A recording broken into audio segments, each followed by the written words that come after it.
Hi everyone, I'm Nura Rochelle. I am joined by Cayelin Castell. Thank you so much for joining us for So this great to be Astro here. Priestesses 2025 and Beyond Summit. Thank you so much for being here. Cayelin and I, along with Jamie and Mar, are all co-hosting this event, and we just hope that you are able to take away a lot to help you root and be centered and just create a beautiful year ahead. So I'm interviewing Cayelin today, and I would just love to open up and say, I am such a fan of yours, Cayelin, and I've been learning from you from even before we met. And I'm also so grateful to have met you in person and so grateful to work with you. And it's so inspiring hearing about the stars and the cosmos from your perspective. So I would love to hear, how did you get into this? And what would you love for everyone to know about you?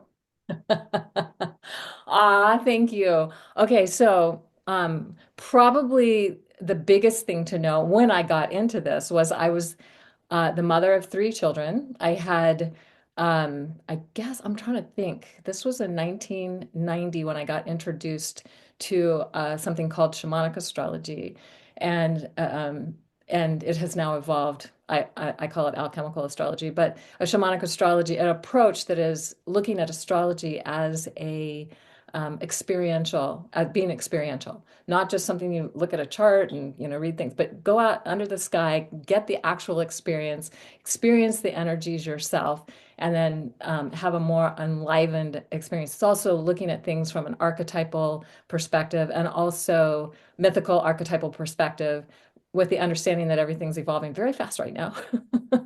So that those perspectives can give us some insights into what has been, but what's becoming. What is it now becoming? And go out under the sky and have that experience and find out for yourself what that energy is about. And that also the idea that it's not predictive. It's like we're engaging these mysteries. So my favorite saying is we inform the mysteries as much as they inform us, because we are the mysteries, and the mysteries live through us. So if we're not engaging them and we're not working with them, then we're missing out on our co-creative power. So anyway, so back in 1990, I was about to have my fourth child, and I got a phone call based on my best friend, who actually lives here in Tucson, that I think I introduced you to, Indigo. She had told Daniel to call me when he was doing a talk at the Tucson Astrologers Guild. And he called me and invited me to come to his talk. And I was 9 months pregnant. Literally, I had my fourth child 2 weeks later. And it was like the universe called. I was like, I got this phone call, and I was newly married. My husband, it was his child, but the other three children weren't his, and he was willing to watch them while I went to this afternoon talk. And I was blown away. I was just like, okay, I always thought astrology was interesting, kind of complicated, wasn't really, lit up by it. But now I was like, oh my God, I have to know this. I have to learn this. And but I was about to have a baby, and I didn't know how I was going to learn it. That there were no formal classes. But I decided that I worked with Daniel a lot over the years. He gave me some cassette tapes. Remember the cassette tapes? Cassette tapes of talks he had done, and I transcribed them. So I sat in front of my computer with a little tape player, and I'd stop and rewind and start and start and start. And it was like, I wore out the tape player. And I did all these transcripts, and that's how I actually learned the material. And then I realized, and I thought he'd been talking about writing a book. I thought he'd write his book based on the me giving him the content, like, of things he had said, and he didn't. So, and I also realized there was a system, but he wasn't really talking about in anything that I had listened to. So I asked him to teach me his system, and he wound up teaching a class, and that became part of the book. And it just kind of evolved from there. It was like I wasn't planning on becoming an astrologer. I was a busy mom. I had four kids. I had an 8-year-old, two 5-year-olds. I had twins, boy, girl twins, and then my youngest son. So oldest son, youngest son, twins in the middle. I was really busy. And how I had found the time to do all this and, create all this. And I wasn't even thinking about doing it professionally until someone called me up one day and said, I hear you do readings. What do you charge? And what I was doing was I was reading for people practicing. So I just said, hey, would you like me to look at your chart? And people would say, sure. And so I practiced on them. And then one of those people told somebody and they called me up and said that to me. I was like, get paid for this? Oh my God. I was just not even prepared for that because I was still just in mom mode most of the time. And then people just kept calling and showing up. I was like, Oh, okay, I guess I'm supposed to do this. And so that's basically how I got started. And then I recognized that there needed to be more classes, and I started um, uh, encouraging us to have events that would teach more of this system, this particular system, which is really also about being connected to the sky, knowing the cycles and the seasons and the moon phases and what stars are we connected to, the constellations, because most astrologers either are tropical, meaning seasonal, or constellation, sidereal, the constellations, and not recognizing that there's a difference between the two and they interact. And that part of our journey and our opportunity at this time is to bring the two back together. So if we understand the essence of the constellations and we understand the essence of the seasonal signs and we recognize where the seasonal signs are in the constellations, no longer aligned with the names that we think they should be. So like the constellation of the fish is also known as Pisces, but it's overlaid by the sign of Aries. The spring equinox rises in that constellation now and has for the last couple thousand years. So it's getting ready to move into the water bearer, also known as Aquarius. Why it's called the age of Aquarius, because the spring equinox is about to move into that constellation. But it's if we change the name, the seasonal sign, zero Aries point, moving into that constellation lets us know there's a seasonal energy that is shifting into a new constellation. There's a new energy coming. And that if we call it Aquarius, that confuses people. So if we call it the water bear, maybe it's the age of the water bear. We've been in the age of the fish. That would mhm. be another way to describe that. But also, just I'm on a little bit of a rant here. Sorry. Uh, one of my things I get very passionate about is I've heard a lot of sidereal or Vedic astrologers say tropical astrologers do not know what they're talking about. Like it's like they just completely dismiss it. It's not valid. It's not real because look, the sun when it's, at this point is in this constellation, so it's Pisces, not Aries. And but the thing is both are true. And Mhm, part of the problem being that the constellations have been named the same names as the signs, and we need to create a different way of looking at that. And then recognize that actually did a class on this in my Star Alchemy where we looked at all the constellations and how the seasonal signs are overlaying them now and what does that mean now? How do we work with that now? Because it's like if we bring these two separate things, the seasonal experience is real and zero Aries point is agreed on by astronomers and astrologers. The zero Aries point, that's the spring equinox. That's the balance, or in the northern hemisphere, spring equinox, the balance of day and night. That's something we experience. We experience the solstices, longest day or shortest day. They are mhm, seasonal experiences, and our understanding of the signs is also based on those seasonal experiences, but also are growing and evolving. And the essence of the constellations is probably more of an unchanging aspect. mhm. Anyway, so Yeah. a little bit of Well, background. speaking of water bearers, right? Thank you for that massive pouring of information. And you do, I might have my you hold so sun in much. Pisces in the water bear.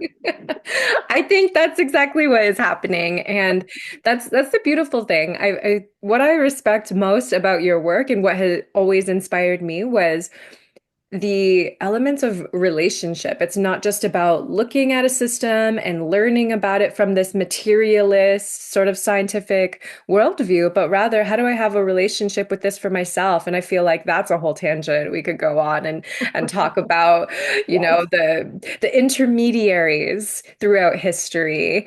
And instead, learning to have that direct connection for ourselves through our senses, through, waking up and and seeing Venus early in the morning or in the evening sky, so there's so much, and then seasonal living. So I that's really what is most inspiring for me. And you mentioned your book briefly in there, and I just wanted to let anyone know that is called the Shamanic Handbook. Shamanic Astrology Handbook. Yes, the Yes. Shamanic Astrology Handbook. It's a wonderful book. I really love how all of the archetypes are discussed there and the planetary functions. It is a really good handbook to have. And of course, your Venus Alchemy work is really empowering, I think, for so many people. And so I wanted to hear more about, because I know this is something that you speak on a lot that I think is still kind of new and on the edge of awareness for a lot of astrologers, and it's around themes like the lunar standstill. So I would love to hear what is that and how can we engage with it? How can we relate with it? And what is the impact for this year and beyond?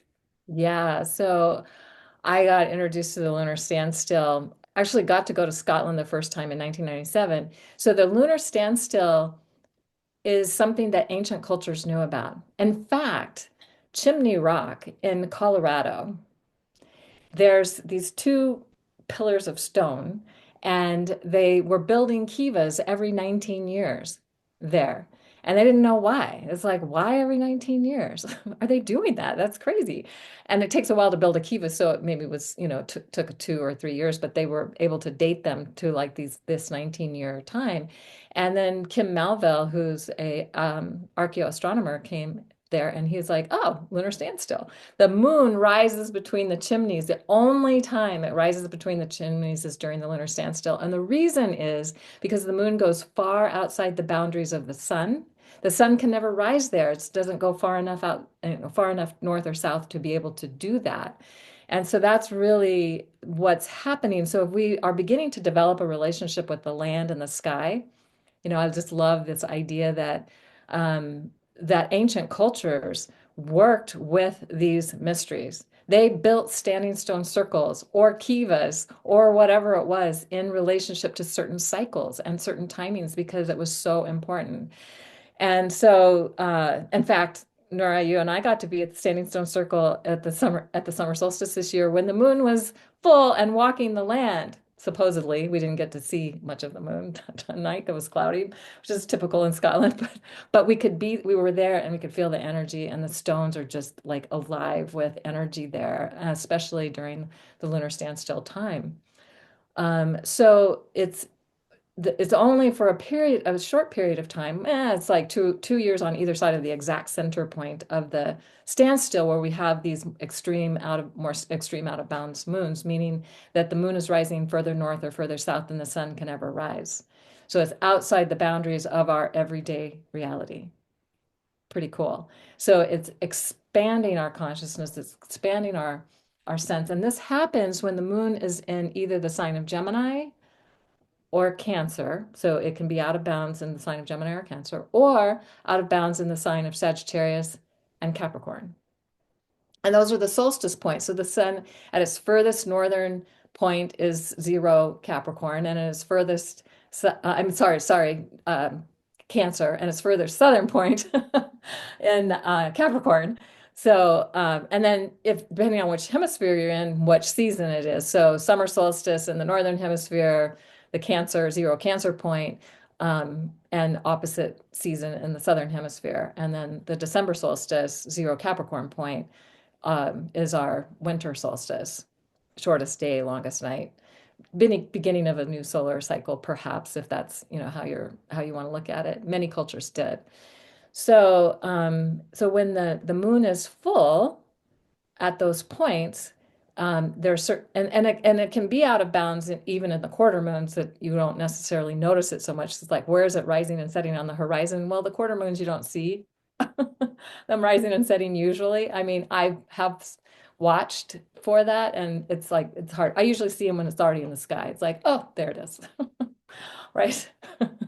But so the full moons are the ones that really capture our attention and also how we get to have that experience of, oh, wait, the moon is rising way over here. I thought it was going to be rising over here if you know your horizon line. And then if you have a standing stone circle like they do in Scotland, the moon can literally look like it's just walking along the horizon, and then it looks like it's rolling through the stone circle. We didn't get to see that. I've been there 3 times now, haven't got to see that, but hoping one of these days that that might happen. But they and the Celtic people, the Scottish people, they had a saying that said, "When the moon walks the land at the calling of the cuckoo, the great shining ones will return." So these lunar standstills were big deal to them. And I think I was there when I was there in 97. We were all sharing our intentions, and somebody said, I just heard a cuckoo.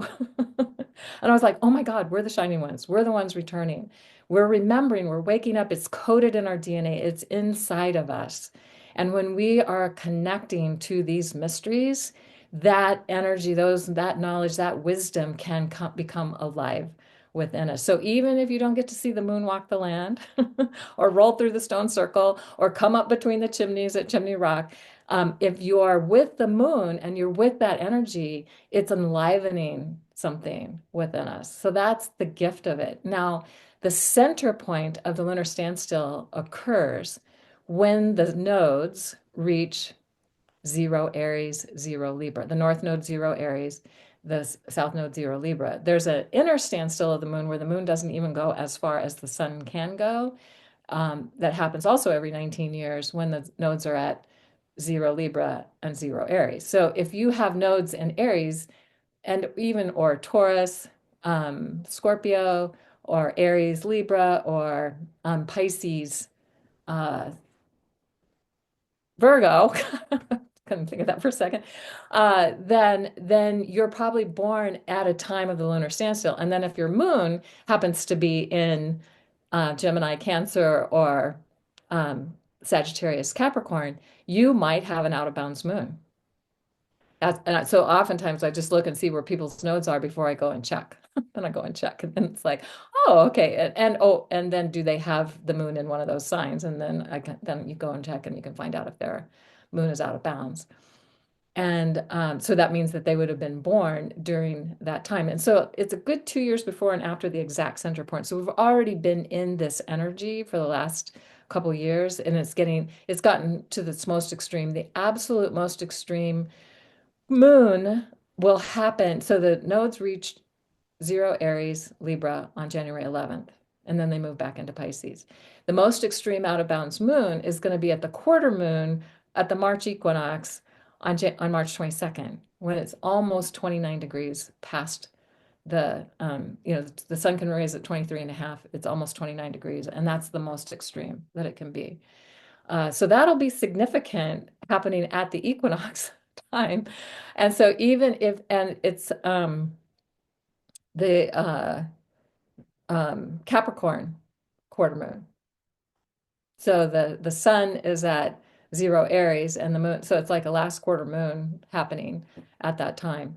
And so you won't necessarily see it rising. I mean, it comes up around midnight, but you can see it in the morning. You can see it, when I often see the last quarter moon out walking in the sky. So, Yeah, and that's so powerful to know about that, even just the relationship between the lunar standstills and the bounds and what is out of bounds and just feeling into the limits of our reality and then when do we get to kind of play with the edges or go far beyond the limits of our reality. I know that that's personally very important for me. I don't think I would have been able to help it because I have a Mercury in Sagittarius that's also out of bounds with the galactic center. So I'm here for this.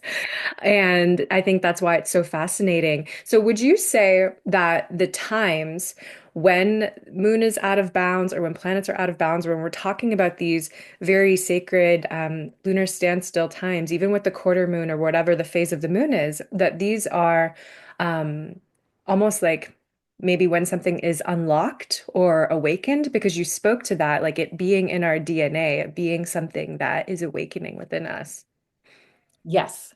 So just being aware and really we don't have to do anything. I think that the energy's there, and if we're open to receive it, that's all that's necessary. Having the awareness that it's happening, and that really this year 2025, so that there's been books written about the lunar standstill that you can find, that people talk about. And some of the books I've seen, it's like they talked about 1987, which was also the harmonic convergence that happened in Mhm. 1987, and then 2006, and then here we are at 2025. So every 19 years, this we're having this thing. But it actually, interestingly, and because you and I were there that this summer, we know that at the solstice, on the exact solstice, there was an out of bounds moon rising, full moon rising as the sun was setting. The sunset was spectacular that day. It was amazing. But in the um, east, where the moon was coming up, it was really cloudy, so we didn't get to. I That mean, was we didn't get to see Neptune. it. Yeah, you know. All the But beautiful stuff. it's something that's becoming more aware, enlivened in people's awareness, because there were quite a few people there, and have been every time I've been there. Lots of people there to really be witness to, and people are drumming, people are playing their flutes and their whatever didgeridoo and It was singing, chanting, beautiful. praying, whatever they're doing. It's like whatever works for you. And if you can be at a sacred site, that's ideal, but you don't have to be, because the moon is transmitting that energy to the earth no matter where you are. And so this year, I think the full moon in around the solstice. I think it's in June, early June, and then there's another one in July, like July, I want to say 11. I don't remember the exact dates right now, but look at for the full moon in June and July. And it's not nearly close to the solstice this year. Mhm. But so last year was pretty spectacular as a It was. result. Yeah. But these are the kinds of things that if we are aware of, and literally, I mean, they took the time to build a standing stone circle. It's huge. And these are megalithic stones. I mean, they are massive. How they did that, why they did that, it was so important to them to be able to somehow honor and track the cycle.